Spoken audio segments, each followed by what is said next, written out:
aoka za mipetraka amin'ny toerana misy azy. Ny senia dia tsy manana fahefana hanitsy anreto vato azon'ny kandida reto.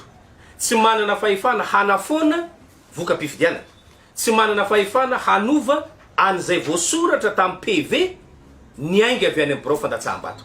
Ny fitsarana ihany no manana fahefana amin'izay fanitsiana an'reto isam-bato azon'ny kandida reto avy any amin'ny bureau de vote. Raha misy zany amin'ny kandida manana PV any ka tsy mitovy amin'le PV any aminy ny zavatra soratany seni ato satria ny seni tsy afaka manova, dia miangavy antsika rehetra ho tonga eto dia mba hanao fampitahantsika hoe ry seni o, za nge ka nanatrika an'le fanisambato tao, ity ny procès verbal na soniavinay.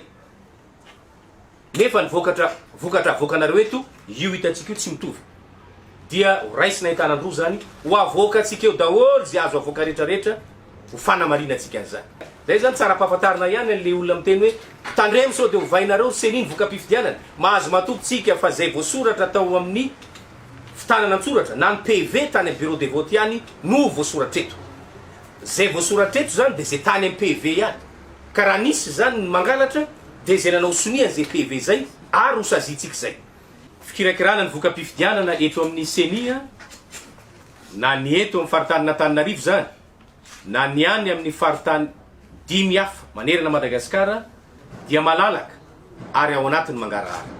Ka itao manay ny rehetra, na ny olon-tsotra, na ny kandida, na ny mpomba ny kandida, na ny fiarahamonim-pirenena mpanara-maso ny fifidianana, mba ho tonga ety amin'ny seni foibea hiaraka ikirakira an'izay voka-pifidianana zay tsika.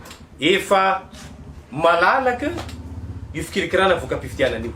Afaka mijery ao avokoa, afaka manara-maso ny solotenan'ny kandida. Hatramintsika zao miresaky zao dia iray ihany ny solotenan'ny kandida, iray ihany mba tonga teto amin'ny seni eto amin'ny foibenay manara-maso ary mijery mihitsy fandeha ny fikirakirana voka-pifidianana. Zavatra mba fanirinay teto anivon'ny seni zao dia ny mba hahatongavantsika rehetra zay milaza fa nisy ny alabato sy ny osika ho tonga eto amin'ny senitsika. Betsaka ny milaza fa misy fanovana voka-pifidianana sy misy ny alabato.